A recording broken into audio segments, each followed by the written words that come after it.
अस्सलाम वालेकुम। आज जो हम टॉपिक डिस्कस करने जा रहे हैं वो है इंफ्रारेड रेडिएशंस। सबसे पहले हम देखते हैं कि इंफ्रारेड रेडिएशंस की हमारे पास जो है वेवलेंथ कितनी होती है। इनकी वेवलेंथ हमारे पास होती है 750 नैनोमीटर से लेकर 4 लाख नैनोमीटर तक। फ्रीक्वेंसी कितनी होती है? फ्रीक्वेंसी इनकी 4 × 10⁻14 हर्ट्ज़ हो सकती है या फिर 7.5 × 10⁻11 हर्ट्ज़।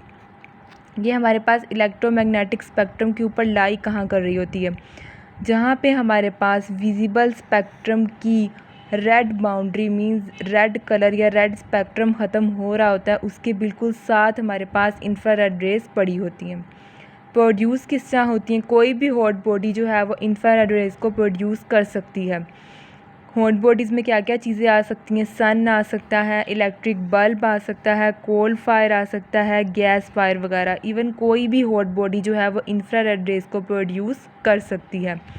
नेक्स्ट हमारे पास उन्होंने बताया हुआ कि इंफ्रारेड रेज का हमारे पास नेचुरल सोर्स क्या है? नेचुरल सोर्स हमारे पास इसका सन है। जबकि आर्टिफिशियली हम किस तरह प्रोड्यूस कर सकते हैं इंफ्रारेड रेडिएशंस को? आर्टिफिशियली हम आर्टिफिशियल जनरेटर्स के ज़रिए प्रोड्यूस कर सकते हैं। आगे हम देखते हैं कि जो आर्टिफिशियल जनरेशन है हमारे पास इंफ्रारेड रेज की वो किस तरह होती है। दो तरह के जनरेटर हमारे पास होते हैं, ल्यूमिनस जनरेटर और नॉन लुमिनस जनरेटर। जो हमारे पास ल्यूमिनस जनरेटर होता है ना, इसके अंदर हमारे पास जो है 3 तरह की रेज प्रोड्यूस हो रही होती हैं, इंफ्रारेड रेज, विजिबल रेज और अल्ट्रावायलेट रेज। लेकिन जो इंफ्रारेड रेज हैं ये हमारे पास लार्ज अमाउंट में, मेजर अमाउंट में प्रोड्यूस हो रही होती हैं, और जबकि विजिबल और अल्ट्रावायलेट जो है वो माइनर अमाउंट में प्रोड्यूस हो रही होती हैं।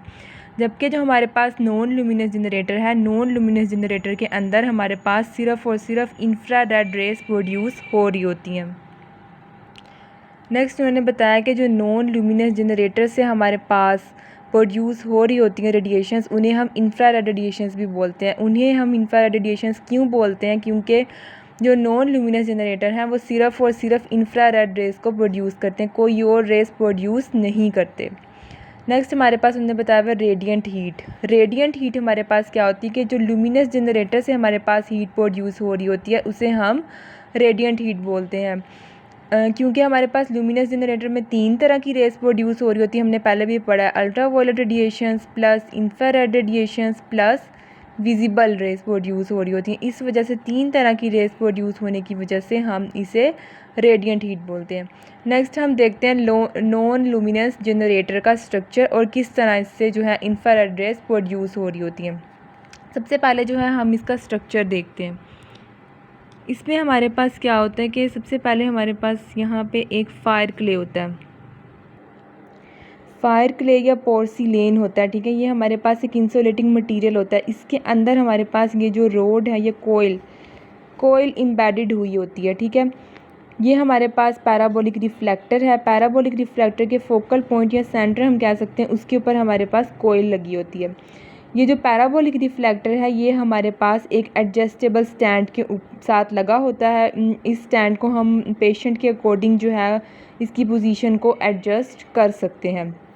अब हम देखते हैं कि हमारे पास होता क्या है। ये जो हमारे पास फायर क्ले है, इसके अंदर ये कोयल लगी हुई है। जैसी कोयल को हम करंट प्रोवाइड करेंगे तो क्या होगा कि करंट की रेजिस्टेंस की वजह से वहाँ पे जो है हीट प्रोड्यूस होना शुरू हो जाएगी।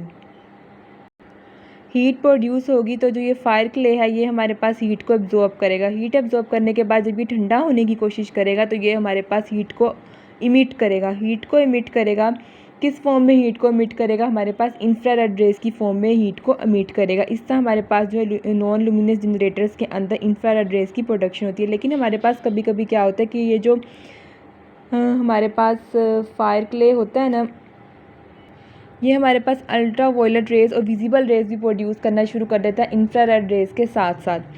फिर हम क्या करते हैं कि हम ये जो कोयल है ना, इसको हम फायर क्ले के पीछे ले जाते हैं, ठीक है। और फायर क्ले को हम उसके ऊपर हम ब्लैक कलर का पेंट कर देते हैं।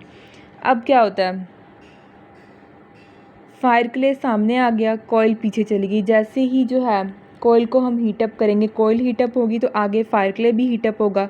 फायर क्ले के ऊपर हमने ब्लैक कलर का पेंट किया हुआ है। जैसे ही विजिबल रेज के साथ और रेज प्रोड्यूस होंगी, यूवी, ठीक है, मतलब ये वाली रेज़ जब प्रोड्यूस होंगी तो ब्लैक कलर क्या करता है, उसकी प्रॉपर्टी होती है कि वो इन तमाम रेज़ को अपने अंदर एब्जॉर्ब कर सकता है, हर किस्म के कलर की रेज़ को वो अपने अंदर एब्जॉर्ब कर सकता है, तो वो इन सब को अपने अंदर एब्जॉर्ब कर लेगा।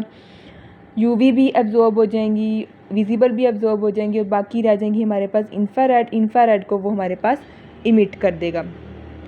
इस तरह हमारे पास ये नॉन लुमिनस जनरेटर वर्क कर रहा था। अब हम इसको एक दफ़ा रिवाइज़ कर लेते हैं। क्या आप बता रहे हैं हमारे पास के नॉन लुमिनस जनरेटर के अंदर एक कोयल होती है, ठीक है, जो फायर क्ले या पोर्सिलेन के इंसुलेटिंग मटेरियल के अंदर इम्बेड हुई होती है। दैन हम क्या करते हैं कि उस वायर या कोयल के अंदर से इलेक्ट्रिक करंट को पास करते हैं, हीट की प्रोडक्शन स्टार्ट हो जाती है। ठीक है, ये जो इंफ्रारेड रेडिएशंस इमिट हो रही होती हैं ये पोर्सिलेन मटेरियल के ज़रिए ट्रांसमिट होती है। कभी कभी क्या होता है कि कंडक्शन के प्रोसेस के ज़रिए जो पोर्सिलेन या फायर क्ले है ये हमारे पास विजिबल रेज़ और यूवी रेज़ भी प्रोड्यूस करना स्टार्ट कर देता है। इस केस में हम क्या करते हैं कि कोयल को उठा के फायर क्ले के पीछे ले जाते हैं।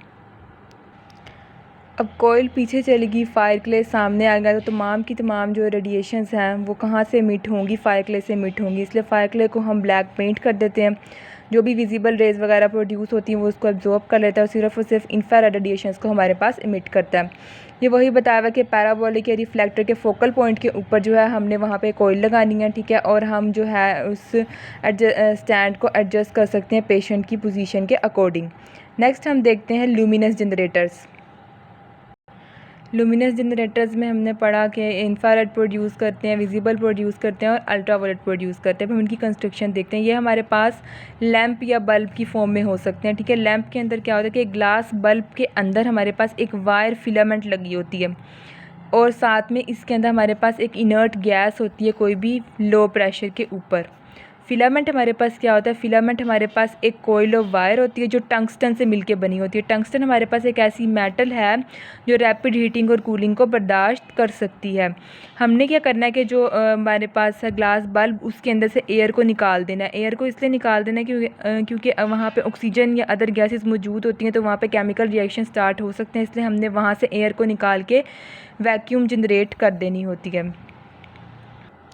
उसके बाद उन्होंने बताया कि जो बल्ब होता है ना हमारे पास वो भी हमारे पास पैराबोलिक रिफ्लेक्टर के सेंटर के ऊपर ही लगा होता है और एडजस्टेबल स्टैंड के ऊपर लगा होता है जिसको हम एडजस्ट कर सकते हैं।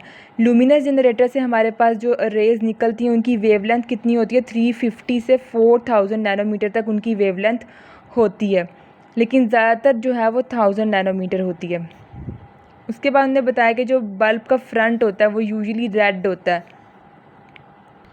रेड क्यों होता है, ताकि जो विजिबल रेज़ हैं और जो अल्ट्रावायलेट रेज़ हैं उनको वो फ़िल्टर आउट कर सके। नेक्स्ट हमारे पास आता है depth of penetration of rays. जो लुमिनस जनरेटर्स हैं उनकी जो हमारे पास इमिट हो रही होती है इंफ्रारेड रेज़ उनकी वेवलेंथ होती है 350 से 4000 नैनोमीटर, ठीक है।